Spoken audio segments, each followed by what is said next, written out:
I understand that there's definitely shortages of vets. There's two ways that I look at it. One of them is urban versus rural, sort of underserved areas versus well-served areas. And the other is the type of medicine that we're practicing. I interviewed Dr. Steve Marks, who's the dean at Clemson, and I said, what are your goals for the school? And he said, Andy, we've got to get large animal students in here. That's what we want. And so the other part really is the type. It's food safety, it's public health, it's things like that. And so my big question for you, Matt, is can you just add enough vets that they're going to go to rural South Carolina or become food animal vets? Like, is that a possibility of just feeding people into the system? Is there any other industry that you can think of that has tried something like that?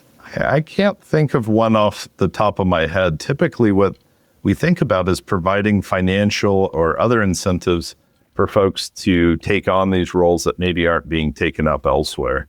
We were in a discussion actually yesterday where they were talking about in human medicine, they provide financial incentives to doctors who work in rural Alaska. This is an area that's going to have a small client base, but those folks do need medical care. But the market isn't necessarily going to offer them a doctor. The pay rate for very small communities and infrequent visits might be too low. So the government steps in and provides subsidies there.